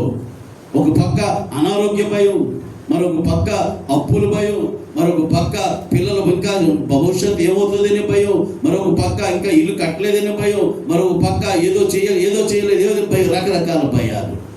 అక్కడ భయాలు ఏమి ఉండవంట చెప్తూ ఏమంటున్నాడు మళ్ళా? విమోచించబడిన వారే అక్కడ ఉంటారు. జాగ్రత్త వినండి అన్నమాట. విమోచించబడిన వారే, రక్షణ పొందిన వారే, మారు మనసు పొందిన వారే, పాపాన్ని విడిచిపెట్టిన వారే అక్కడ ఉంటారు. పాపం నుంచి విమోచించబడిన వారే అక్కడ ఉంటారు. జాగ్రత్త ప్రియ దేవుని బిడ్డరా, నీవు చిన్న చిన్న బలహీనతలకు ఇంకా అదే బంధకంలో కట్టబడి ఉంటే, నువ్వు ఇంకా విమోచించకపోతే, నువ్వు విడుదల పొందకపోతే పరలోక వాగ్దానం పోగొట్టుకుంటున్నావు. ఏంటి వాగ్దానం? వాళ్ళకి ఏముంది వాగ్దానం? చూడండి. ఓకే, వారి తల మీద ఏముంటదంట? వారి తల మీద ఏముంటదంట? నిత్య ఆనందము. స్తోత్రం కలుగును గాక. దేవుని స్తోత్రం. చెప్పండి, లోకంలో మన సంసారం ప్రారంభించిన కాడి నుంచి ఇన్ని సమస్యలు మనకి ఉన్నాయి, బాధలు ఉన్నాయి లేదు? ఇక్కడ అన్నా, నేను పుట్టిన దగ్గర నుంచి ఇప్పుడు వరకు నాకు ఎప్పుడు ఏ బాధ లేదు, ఎప్పుడు సంతోషంగా పాటలు పాడుతూ దేవుని స్తుతిస్తూ, ఏ కష్టం లేదు, ఏ బాధ లేదు, ఎప్పుడు నాకు అన్నీ రాదన్న ఏమైనా చేసి చూపించండి. ఉంటారు అలాంటి ఈ భూలోకం మీద? ఉంటారా? ఈ దేశానికి బాగా ధనవంతుడు అనిల్ అంబానీ, ఇప్పుడు అదాని వచ్చినట్టున్నాడు. వాళ్ళకు కూడా కష్టాలు ఉంటాయి, ఉండవా? ఏదో సందర్భంలో వ్యాధిని బట్టో, లేకపోతే వ్యాపారంలోనో, లేకపోతే ఉద్యోగంలోనో, కుటుంబంలోనో ఏదో ఒక సమస్య ఉంటుంది, ఏదో ఒక దుఃఖం కలిగి ఉంటుంది ఏదో సందర్భంలో. కానీ ప్రియ దేవుని బిడ్డరా, విమోచించబడిన వారు ఆ బంగారు వీధిలో నడుస్తారట. వాళ్ళ తల మీద ఏముంటుంది? చెప్పండి, వాళ్ళ తల మీద ఏముంటుంది? నిత్యానందం. నిజంగా చెప్పండి, ఈరోజు మన తల మీద దుఃఖం లేదు, మన తల మీద బాధలు లేవు. తల అంటే మన బుర్రలో కొంతమంది అనుకుంటున్నారు, మా ఆయన కూడా మారు మనసు పొంది నాతో పాటు మందిరానికి వస్తే ఎంత బాగుండు. భర్తను బట్టి దుఃఖపడేవారు లేరా? చెప్తున్నారా? బిడ్డల మాట వెనుక త్రోవ తొలగిపోతున్నారు. బిడ్డలు చూసిన ప్రతిసారి వారి తల మీద ఏముంది? అయ్యో, నా బిడ్డలు కూడా మారు మనసు పొంది రక్షణ పొంది దేవుని మందిరం నుండి ఎంత బాగుండు అని బాధపడే తల్లిదండ్రులు లేరా? ఉన్నారు. భార్య మాట వెనుక చీటికి మాటికి గొడవ పెట్టుకుని చీటికి మాటికి ఇంట్లో నెమ్మది లేకుండా చేస్తుంది. నా భార్య కూడా మారు మనసు పొంది నా మాట విధేయత చూపిస్తే ఎంత సంతోషంగా ఉందును అని దుఃఖపడేవారు లేరా? భర్తలు ఉన్నారు. ప్రియ దేవుని బిడ్డరా, ఆ పరలోకంలో ఎవరుంటారంటే విమోచించబడిన వారు, పాపం నుండి రక్షించబడిన వారు. విమోచించబడి ఏం చేస్తారంటే వాళ్ళు ఏం చేస్తారు? అక్కడ నడుస్తారు. వాళ్ళు ఏం చేస్తారు? పాటలు పాడుచు సియోనుకు చేస్తారు వారి తలల మీద నిత్యము. ఈ లోకంలో ఉన్నంతకాలం ఏదో బాధ ఉంటుంది, కానీ పరలోకంలో నువ్వు ఏడ్చే పని ఉండదు. పరలోకంలో నువ్వు బాధపడే పని ఉండదు, నువ్వు కన్నీరు కార్చే పని ఉండదు. ప్రియమైన అక్కడ చివరి వచ్చిన అంటారు, వారి తల మీద నిత్యానందం ఉండను, వారు ఆనంద సంతోషంగా గలవారే పరలోకం వస్తారు. దుఃఖమును నిట్టూర్పు ఏమైపోతాయి? ఎవరికిది? పరలోకం వెళ్ళాలని ఆలోచన కలిగిన వారికి. దుఃఖము నిట్టూర్పు ఏమవుతాయంట? ఎగిరిపోతాయి. తమ్ముడా, చెల్లి, నీ ఆలోచనలో పరలోకం వెళ్ళాలని ఆలోచన ఉందా? చివరి మాట చెప్పి నేను వాక్యాన్ని ముగిస్తాను. మత్తయి సువార్త 6వ అధ్యాయము 19-20 వచనాలు. భూమి మీద మీ కొరకు ధర్మను కూర్చుకునవద్దు. ఇక్కడ చిమ్మెటయు తుప్పును తినివేయును, దొంగలు కన్ను మూసి దొంగిలెదరు. పరలోకమందు మీ కొరకు ధర్మను కూర్చుకున్నది. పరలోకమందు మీ కొరకు ధనము కూర్చుకునుడి. అచ్చట చిమ్మెటైనను తుప్పైనను దాన్ని తినివేయదు. దొంగలు కన్ను మూసి దొంగిలరు. కన్నము వేసి దొంగిలరు. దేవుని స్తోత్రం, హల్లెలూయా.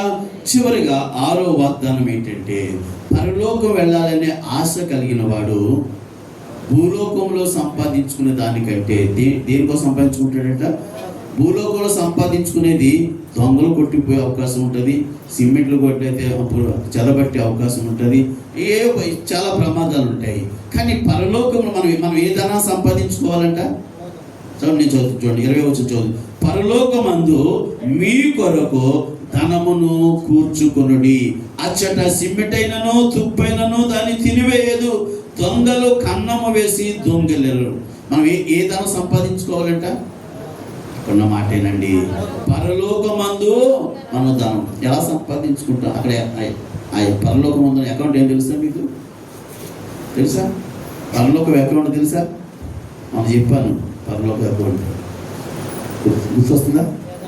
పరలోకంలో మనం ధనం సంపాదించుకోవాలి. ఆ అకౌంట్ నెంబర్ చెప్తాను, చెప్పనా? David Paul. నేను శరసాల్లో ఉంటేనే నన్ను పలకరించారు, నేను బట్టలు లేక ఉంటేనే నాకు బట్టలు ఇచ్చారు, నేను ఆకలిగా ఉన్నానో నాకు భోజనం పెట్టారు, నేను దాహం కొన్నానో నాకు మంచిది ఇచ్చారు. నేను బెత్తరపోయి చూస్తున్నాడు, నేను ఎప్పుడు నీకు ఇచ్చాను? నువ్వు ఎప్పుడు అంగేసుకుని మా ఇంటికి వచ్చావు? ఎప్పుడు గడ్డ వేసుకుని మా ఇంటికి వచ్చావు అంటే అంటున్నాడు. అప్పుడు ఏమన్నాడు? మిక్కిలి అల్పులైన వీరికి చేస్తే. అంటే మనం పరలోకంలో ధనం సంపాదించుకోవాలంటే మనం ఎక్కడికి వచ్చి పెట్టాలి? ఇక్కడ అర్థమైందనమాట. తమ రత్నం అర్థమైందనమాట. మన అకౌంట్, మన డబ్బు, మన అకౌంట్ పరలోకంలో వెళ్ళాలంటే పరలోకంలో ఆ ధనాన్ని మనం ఎక్కడ దేనికి వచ్చి పెట్టాలి? చెప్పండి. ఎవడన్నా నీటి పక్కడు కూడి లేకుండా ఉన్నాడు అనుకో, మనం ఏం చేయాలా? అంత మొత్తం ఎవడన్నా రోడ్డును పోతూ ఉన్నప్పుడు ఏదైనా బాధపడుతున్నప్పుడు నువ్వు చేయగిన సహాయం చేయి. ఇక్కడ నువ్వు ఎంతైతే ఖర్చు పెట్టావో అక్కడ నీ అకౌంట్లో అక్కడ మళ్ళీ చదువుతాను చూడండి ఆ మాట. భూమి మీద మీ కొరకు ధనము కూర్చుకొనవద్దు. ఇది యేసు ప్రభువారు స్వయంగా చెప్పిన మాట. ఇది భూమి మీద మీ కొరకు ధనము కూర్చుకొనవద్దు. ఇక్కడ చిమ్మెటియు తుప్పును తినివేయును, దొంగలు కన్నము వేసి దొంగలేదు. ఇక్కడ పరలోకంలో ఏంటంట? మీ కొరకు ధనము కూర్చుకోండి, అచ్చట చిమ్మిటైనను తుప్పైనను తినివేయదు, దొంగలు కన్నము వేసి దొంగలేరు. ఈ మాట చెప్పినప్పుడు మన సండే స్కూల్ పిల్లలు గత 2 సంవత్సరాలు బట్టి త్యాగం చేస్తున్నారు. మన సండే స్కూల్ పిల్లలు వాళ్ళ బట్టలు కొనుక్కోవడం మానేసి వాళ్ళ డబ్బులు మాకు ఇస్తున్నారు. మేము కొన్ని బట్టలు కొని ఇస్తూ ఉన్నాం. ఇప్పుడు మన సండే స్కూల్ పిల్లల అకౌంట్ అక్కడ పరలోక అకౌంట్ ఎంత ఉంటుంది? వీళ్ళు ఎంతైతే ఖర్చు పెట్టారో నిజమండి. ఒక సిఐ మమ్మల్ని చూసి ఆశ్చర్యపోయాడు. ఈ పిల్లలందరూ తీసుకుని సానుకోటి వెళ్ళాను. అక్కడ బట్టలు ఉంది సీఏ రోడ్డు కట్టుకో ఏటా రాత్రులు పిల్లలతో చదువుతున్నావు సీరే నిలబడి చెప్పాను అయ్యారు నేను కంగారు పడుతుంది. మా పిల్లలు ఈ సంవత్సరం క్రిస్మస్ పండగకే వాళ్ళు బట్టలు కొనుక్కోవడం మానేసి ఇవ్వండి ఈ పేదవాళ్ళకి దుప్పట్లు పళ్ళు పంచుతున్నారంటే నిలబడిపోయి ఆశ్చర్యపోయి అందరితో కలిసి ఫోటో తీసుకున్నాడు ఆయన. దేవుని స్తోత్రం చెప్పాడు. ఇలాంటి పిల్లలు నాకు ఉంటే బాగున్నాయా, మా పండగ ఇంకా సంక్రాంతి రాలేదు అప్పుడే మా పిల్లలు బట్టలు కొనమని తినేస్తున్నారు అన్నారు. అంటే మన సండే స్కూల్ పిల్లలు ఎక్కడ ధనం సంపాదించుకుంటున్నారు చెప్పండి, ఎక్కడ?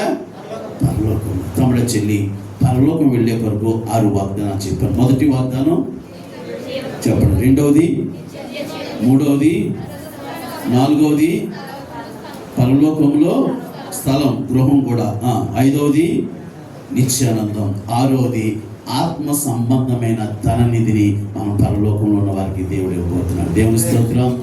అట్టి కృప దేవుడు మనందరికీ అనుగ్రహించును గాక. ప్రార్థన చేసుకుందాం. చివరిగా ప్రార్థన చేసుకుందాం.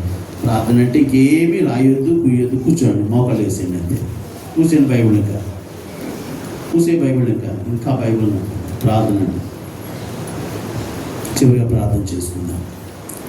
సర్వకృపానిధి తండ్రి, కృప కలిగిన దేవ, పరిశుద్ధుడా, జీవాధిపతి, వారందరూ వాగ్దాన ఫలాన్ని జ్ఞాపకం చేసుకుంటూ ఈ లోకంలో మేము పరదేశులమును యాత్రికులమై ఉన్నారని గుర్తిరిగారు. రెండవది, మేము ఎక్కడి నుండి వచ్చామో అక్కడ వెళ్ళాలనే జ్ఞాపకం ఉంది కనుక, పరలోకం జ్ఞాపకం ఉంది కనుక ప్రభా వాగ్దానాలు పొందుకుంటూ ఉన్నారు. ఈ రోజున పరలోకం వెళ్ళడం కొరకే మాకు ఇచ్చిన వాగ్దానాలు దేవా ఈ వాగ్దానాలు మేము కూడా పొందుకునే కృప మాకు దయచేయండి. విత్తబడిన వాక్యం మా హృదయాల్లో ఫలింపచేయండి. ఈ లోకం అశాశ్వతమునైనా, ఎంత మంచివారైనా, ఎంత భక్తులైనా, ఎవరైనప్పటికీ కూడా, పేదవారైనా ధనవంతులైనా, ఏదొక రోజున ఏదొక స్థలంలో ఏదొక కారణం చేత ఈ లోకాన్ని విడిచిపెడతాం. ఖచ్చితంగా విడిచిపెడతాం. మేము విడిచిపెట్టక మునుపు మా కొరకు ఒక పరలోకం ఉందని, పాపాన్ని విడిచిపెడితేనే పరలోకం వెళ్తానని, ఆ పరలోకంలో ఉన్న వారికి ఈ వాగ్దానాలన్నీ కూడా మా కొరకు జీవ కిరీటం ఉందని, మా కొరకు నాయన ప్రశస్తమైన వస్త్రాలు ఉన్నాయని, మా తల మీద నిత్యానందం ఉంటుందని, ఆ పరిశుద్ధులతో సహవాసం దొరుకుతుందని, ఆ పరలోకంలో స్థలము గృహం దొరుకుతుందని, ఇలాంటి ఆశతో బ్రతకడానికి మీకు కృపనివ్వండి. నిజమే నాయన. మరి ఈ సమయంలో మరి బంగారు పాపకు జ్ఞాపకం చేసుకుంటూ ఉన్నాం. తన బలహీనతలు ఉన్న ప్రతిసారి కూడా మిమ్మల్ని తలంచుకుంటూ తన జీవితాన్ని సరిచేసుకుందని నమ్ముతూ ఉన్నాం. దేవా, చివరి దినాల్లో తన ప్రార్థన మీరు అంగీకరించిన దేవుడు తండ్రి. అయా, తను పరలోకంలో మేము చూస్తామని ఈ క్రైస్తవ నిరీక్షణ కలిగి ఉండడానికి కృప దయచేయండి. బ్రతికున్న మేము కూడా ఒక రోజున బంగారు పాపకు లాగా మరణిస్తాం. మాకు కూడా ఒకవేళ మా తర్వాత మా పిల్లలు ఇలాంటి జ్ఞాపకార్థ కొడుకులు కూడా జరగవచ్చేమో. ఒకవేళ మేము నరకంలో ఉండి మా నాన్న పరలోకంలో ఉన్నాడు అనుకుంటే ఎంత ఆశాస్పదంగా ఉంటుందో. కనుక మా బిడ్డలకు, మా తర్వాత తరానికి ఖచ్చితంగా మా అమ్మ నాన్న పరలోకంలో ఉన్నారనే నిరీక్షణ, అలాంటి జీవితాన్ని మేము జీవించడానికి కృపనివ్వండి. పరలోకంలో ఇవ్వబడే ప్రతి వాగ్దానాన్ని మేము పొందుకోవడానికి మీ కృప దయచేయండి. ఇవనైనా బిడ్డలు తల్లిని జ్ఞాపకం చేసుకుంటూ ఏర్పాటు చేయబడి సువార్త ఈ జ్ఞాపకార్థ కూడికి ద్వారా నీ వాక్యాన్ని విన్నాం బాబు. ఈ వాగ్దానాలు పొందుకుని కృప దయచేయండి. ఈ కూడికి ఏర్పాటు చేసిన కుటుంబాన్ని, రమేష్ను, తన చెల్లిని, తన కుటుంబాలను బిడ్డను దీవించండి. దేవానైనా కనుగరించండి. అలాగే కూడి వచ్చిన సంఘమంతని దీవించండి దేవా. మరి ఈ వాక్యం ప్రతి ఒక్క హృదయంలో ఆలోచింపచేసి ఆశీర్వదించమని యేసయ్య పరిశుద్ధ నామంలో ప్రార్థించి వేడుకొనుచున్నాము తండ్రి. ఆమేన్. మన తండ్రి అయిన దేవుడి నుండి, కుమారుడైన యేసుక్రీస్తు ప్రభువు నుండి, ఆదరణకర్త అయిన పరిశుద్ధ ఆత్మదేవుని సహాయం సన్నిధి ఈ జ్ఞాపకార్థ కూడికొచ్చిన మనకును, సర్వలోకను సకల పరిశుద్ధులను కూడికి ఏర్పాటు చేసిన కుటుంబానికి ఆ పరలోక సంబంధమైన వాగ్దానాలన్నీ కూడా స్వతంత్రించుకొను గాక. ఆమేన్. మీ అందరికి వందనాలు. మరి కుటుంబం పలహారం సిద్ధం చేస్తున్నారు. పలహారం తీసుకుని సెలవు తీసుకుందాం. చిన్న ఏది లేదయ్యా, ఒకవేళ ఉందంటే నీవిచ్చినదే ప్రభువా. నాదంటూ యోగాన ఏది లేదయ్యా, ఒకవేళ ఉందంటే నీ ఇచ్చినదే ప్రభువా, నీదే నీదే బ్రతుకంతా నీదే, నీదే నీదే బ్రతుకంతా నీదే, నాకంటూ లోకాన ఏది లేదయ్యా. ఒకవేళ ఉందంటే నీవిచ్చినదే ప్రభువా, నాకు ఉన్న సామర్థ్యం, నాకు ఉన్న సౌకర్యం, నాకు ఉన్న సామర్థ్యం, నాకు ఉన్న సౌకర్యం, నాకు ఉన్న సౌభాగ్యం, నాకు ఉన్న సంతానం, ఆరగించే ఆహారం, అనుభవించే ఆరోగ్యం కేవలం నీదేనయ్యా, కేవలం నీదేనయ్యా. నాదంటూ లోకాన ఏది లేదయ్యా. ఒకవేళ ఉందంటే నీవిచ్చినదే ప్రభువా, నీదే నీదే బ్రతుకంతా నీదే, నీదే నీదే బ్రతుకంతా నీదే. నాకు ఉన్న ఈ బలం, నాకు ఉన్న ఈ బలం, త్రాగుచున్న ఈ జలం, నిలువనీర ఈ గృహం, నిలిచి ఉన్న ఈ స్థలం, బ్రతుకుచున్న ప్రతి క్షణం కేవలం నీదేనయ్యా, కేవలం నీదేనయ్యా. నాదంటూ లోకాన ఏది లేదయ్యా. ఒకవేళ ఉందంటే నీవిచ్చినదే ప్రభువా, నీదే నీదే బ్రతుకంతా నీదే, నీదే నీదే బ్రతుకంతా నీదే, నాదంటూ లోకాన ఏది లేదయ్యా. ఒకవేళ ఉందంటే నీవిచ్చినదే ప్రభువా, నీవిచ్చినదే ప్రభువా, నీవిచ్చినదే ప్రభువా. హల్లెలూయా. నా టైడ్ ఏం చేశాను తెలుసా? 1992-93 సంవత్సరంలో నేను Sunday school teaching, Sunday school పిల్లలకి మంచి నాటకం నేర్పాను. మెయిన్ పాత్ర ఈడిదే. ఆ సంవత్సరం ఉండలేక భోజనాలు పెట్టాం పిల్లలకి, ఫుల్గా తినేసి పడుకుని లేకడే నా ప్రాణం ఏం చేయాలి, నాటకాన్ని ఏం చేయలేదు.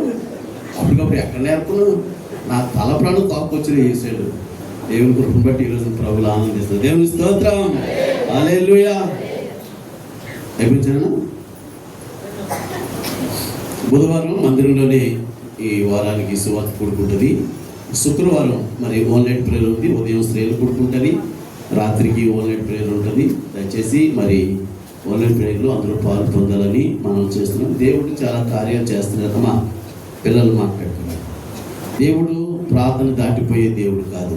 ఒకవేళ నీ వ్యక్తిగత జీవితంలో కుటుంబంలో ఏదైనా సమస్యలు, ఇరుకులు, ఇబ్బందులు ఉంటే ఒక రాత్రి దేవుని సన్నిధిలో గడపట్టి దేవుడు ఆశ్చర్యకరం చేస్తున్నాడు, చేస్తాడు కూడా. అటు కృప నా చిన్న అయిపోరా. ఓకే, మీ అందరికీ వందనాలు. సెలవు తీసుకున్నాను అండి.